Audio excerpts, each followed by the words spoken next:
Greetings, precious viewers, and welcome to Animal World, our co-inhabitants. Today's programme features an interview with vegan telepathic animal communicator, therapist and equine specialist Holly Davis of Wales, United Kingdom. The talented Miss Davis is also a columnist for such British publications as Equi Ads Magazine, Paws for Rescue Magazine, Vision Magazine and Natural Horsemanship Magazine. She is currently writing her own book about horses that is entitled When Worlds Collide, Why the Horses Came. In late spring 2010, she will be appearing in a programme about animal communication that will air on one of Britain's Sky TV satellite channels. Let's now meet Miss Davis and learn about her background in interacting with animals.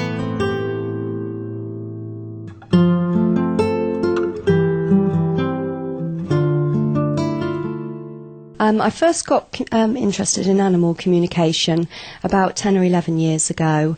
I took on a mare from a family member and basically she was very sick and ended up in hospital having to go through 2 colic surgeries. When she came home a few weeks later, I arranged to take on a very abused little pony that a friend had bought from a market that was in foal, and we brought her home.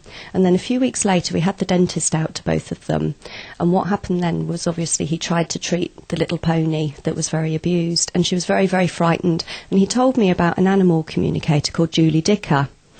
And so I had Julie out, and she was coming out with things about these 2 little mares, and I stood thinking about how did she know about that? And I was quite intrigued by it because I'd never actually heard of it before. It was quite a new concept to me. And as she drove out down the driveway, I thought, but now she's gone. What's going to happen now? What's going to happen when I've got more questions that need asking? And I thought, this is actually something that I need to do for myself. I bought some books and sat and read about it, and then one day it just basically happened. I was down with the horses, and I think by that time I had about 3 of them, and there was obviously something that they were aware of because they came and stood in a semicircle around me, just facing me. And I don't know how I knew, but I was aware that they could hear me, although I wasn't by then hearing them. And so I started talking in my head saying, okay, I know you can hear me, And then I thought, okay, I need proof because, I can see that something's going on by the way that they're reacting. So I stood next to my first mare and I said, I'm going to take a step forward, and when I take a step forward, I would like you to do the same. So I took a step forward and she stepped next to me, and I thought, oh, that's good. So I thought, right, I'll do it again. So I asked her to take another step forward, which she did. Of course, by then ego had kicked in, turned it into a bit of a game. And I asked her a 3rd time, and this time she didn't do it. So I asked her, why didn't you do it? And she said, because I didn't want to.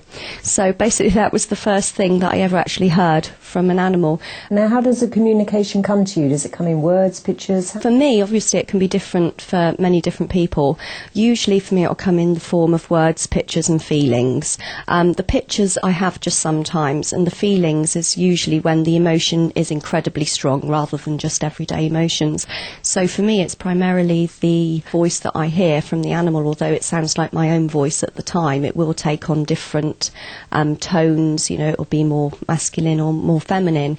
But it also depends on the animal that I'm speaking to and how forthcoming it is, because some will just give yes and no answers, whilst others, are full-blown conversation. And sometimes we have quite a long conversation just to get to, the answer that I was looking for, because like people, they're all very different when they're communicating with you. When we return, Holly Davis will detail some of her other inner communications with animals. Please stay tuned to Supreme Master Television.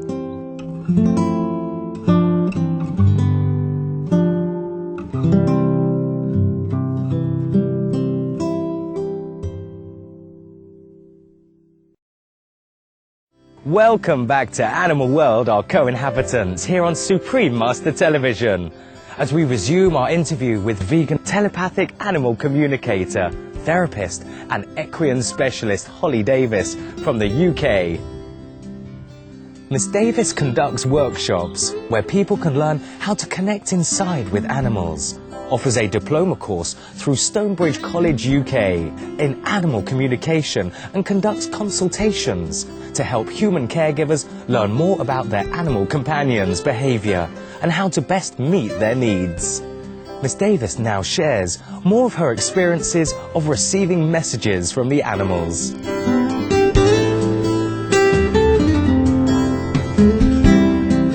Yeah, there's several stories of how animals have communicated. Probably one of the first things that I heard, other than my first mare, was some chickens about 2 days after I started communicating. And I was driving down the motorway to a livery yard to go and visit another therapist.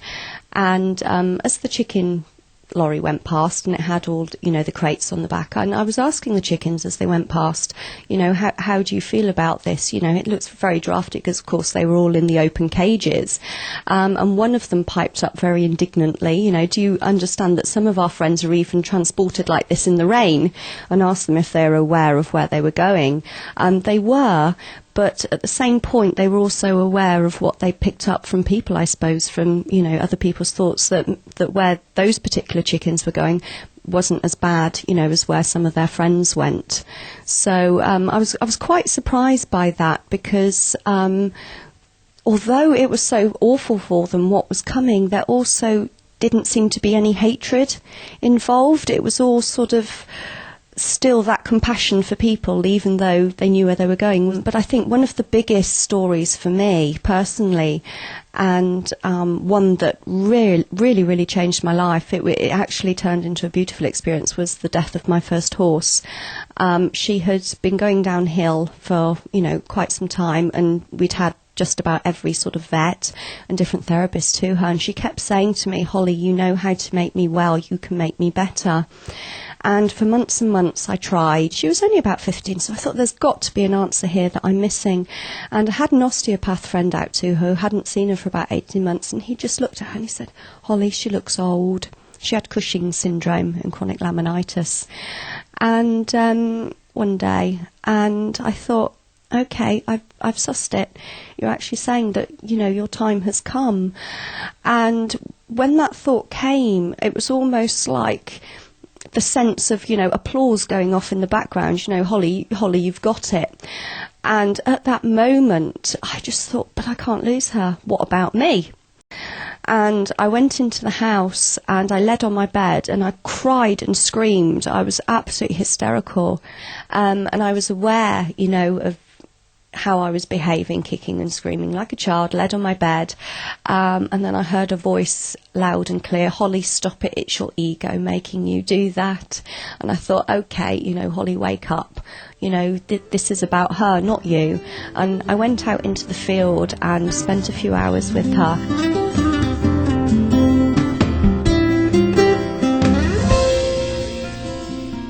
Currently, Miss Davis has a number of interesting ongoing endeavours pertaining to horses, including one regarding the scientific study of equine psychology and health. Another project that is being set up at the moment is called Equine Science. And what we're actually hoping to do is find some PhD students, some universities that would be willing and interested in taking on research into the things that the horses are explaining to us. Because obviously there's been a major rise in things like metabolic syndrome in recent years, and as yet the answers aren't being found. And the horses have explained some things to me with regards to this, but it's very hard when you haven't got enough knowledge into areas such as nuclear physics and these types of things to actually be able to work those things out for yourself. The Equine Science site will also be looking into things like, are some horses extrasensory perceptive? And does this mean that these horses being extrasensory perceptive, does that mean that why they can work so well as therapy horses because of the extra senses that they're using during that? And actually, is this a normal trait of horses? Is this a normal mind state that a lot of horses now have no longer or are no longer able to use because of domestication, the way in which we've treated them, which has caused them to a certain degree to shut down? We'll also be looking at questions such as, do horses use the Earth's natural energy grid? Do they use the stars to navigate? And just basically looking into all these different areas and that horses have been explaining to me to see if we can't actually back up some of their information in order to, show people just what they really are.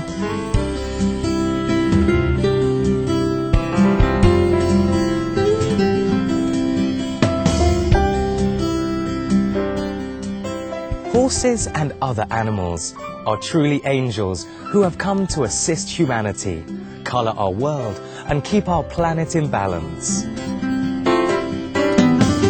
Tomorrow on part 2 of our programme, we'll learn more from the vibrant Holly Davis about the intelligence of animals and their ability to choose their own medicine for self-healing. For more details on Holly Davis, please visit www.hollydavis.co.uk. Treasured viewers, thank you for joining us today on Animal World, our co-inhabitants. Up next is enlightening entertainment after noteworthy news. May you make a new animal friend today.